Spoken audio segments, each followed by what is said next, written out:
Joining us now from the Foundation for Defense of Democracies in D.C., Ali Alfoneh, senior fellow there. All right, Ali, what is going on right now with with Iran and its posturing over there with the ships? Well, this is clearly a case of provocation. The Revolutionary Guards Navy seized a ship from the Maersk Line, which is one of the largest, if not the largest, shipping company in the world. The ship was sailing under U.S. flag. It is registered in the Marshall Islands. They forced the ship to sail into Iranian territorial waters, and it is now being held over there. The explanation one Iranian official has given, a gentleman from the port facility and maritime facility, is that the shipping company owes some money to Iran. And before they pay the money, they cannot be allowed to go back to the international waters.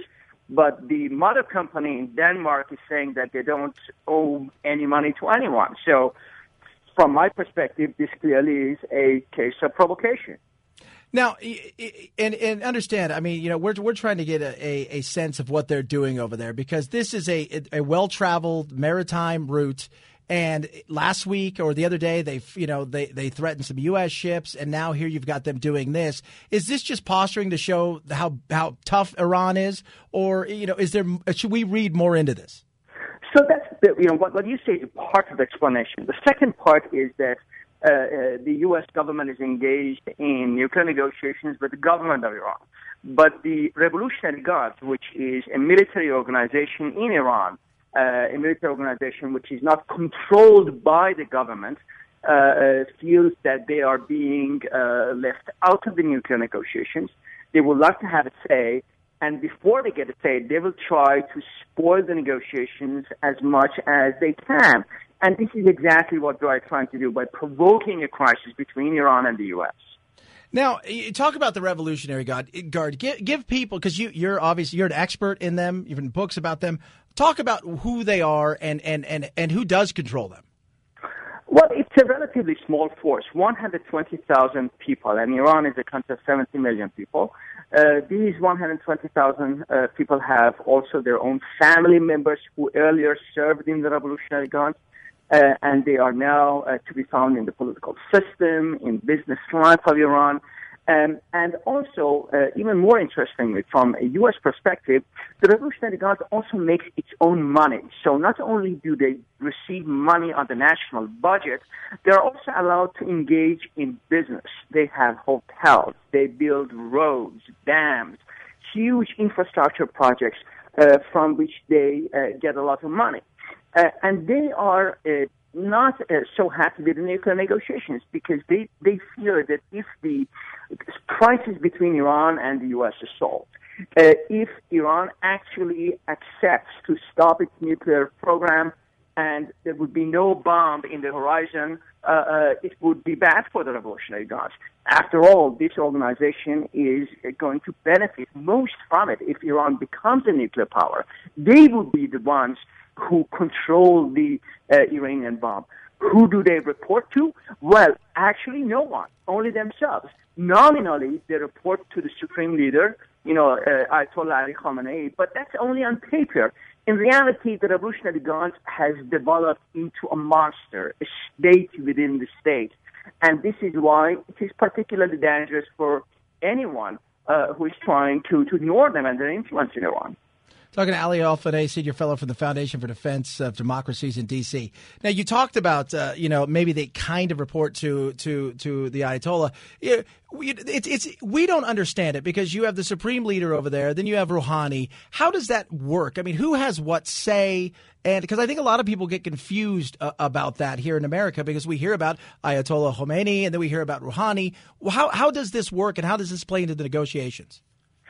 Well, it is very, very confusing. It's even confusing for the Iranians, but particularly confusing for anyone who tries to engage in negotiations with the Iranian party. The Iranian House of Power is a structure resting on two pillars. One of so in the middle, we can say the dome of the building is Supreme Leader Ali Khamenei, who is the head of state. One of those pillars is usually the president of the republic, currently Mr. Rouhani, President Rouhani, and the technocratic elites of Iran. These are the people who see to it that the Iranian state and government functions in a fairly rational way. And the government, by the way, does not go bankrupt. So they are usually prone to engage in negotiations with the U.S. and the Europeans, and they're interested in lifting of sanctions so the system can survive economically. But the other pillar is just as important for the survival of the regime, and that is the Revolutionary Guards. If it is not for the suppression of the Revolutionary Guards, whenever the Iranian opposition goes to the streets of Tehran, just like they did in 2009, the entire system collapses. Iran is not a democracy, and the system, every once in a while, needs to mobilize the Revolutionary Guards and use their guns and their muscle in order to oppress the domestic opposition. So this system, Mr. Khamenei, is dependent on support of the technocrats, the one pillar, which is running a rational government, but he's also dependent on support of the Revolutionary Guards, which is his strong arms suppressing the domestic opposition. And right now, he is paying too much attention to the rational people, to Rouhani and the technocrats, and the Revolutionary Guards feel left outside. This is why they're making this provocation, just in order to tell the Iranian leadership, but also the United States, that regardless what you achieve in your negotiations with Mr. Rouhani, you cannot afford to forget us. We are there, and we would be the ones stopping the traffic of ships through the Strait of Hormuz. And speaking of that, so we've got all this going on in the Strait of Hormuz. We've got them being more and more adventurous with their military and more threatening in some ways. How does this play into Obama's negotiations with Iran? Is this going to play any part of it, or is he so desperate to get a deal done it doesn't really matter? My impression is that President Obama seems to be very, very desperate. He is thinking too much about his own legacy. He has invested so much in the nuclear negotiations that he believes he cannot afford to just walk away from the table, regardless how bad the Iranian counterpart is behaving. And he has invested all his money in success of the rational government of Iran, the technocrats. He tries very, very hard to ignore the types of the Revolutionary Guards, and this, of course, is bound to have catastrophic impacts. And for every single time that the president is ignoring the Revolutionary Guards and their provocations, they are getting more emboldened, and they believe that they can challenge the U.S. and U.S. allies in the Middle East region even more energetically than before. Talking to Alfoneh, the senior fellow at the Foundation for Defense of Democracies. We hear all the time about, obviously we know about the Khomeini and everybody else. What's it like to be a young 20 or 30-something-year-old over there? What do they think of not only America and the West, but what do they think of their leaders? Well, the Iranian public fundamentally demands a good system of government in Iran. They pay taxes, they expect service. But the Iranian government is telling them that we are going to give you justice in this world and salvation in the next world after death. Of course, nobody has returned from the next world to tell us if they actually achieved salvation or not. But the one thing that is very clear to the Iranian public is that there is no justice for them in this world. It is the corrupt commanders of the Revolutionary Guards who are benefiting from the economic monopolies of government in Iran.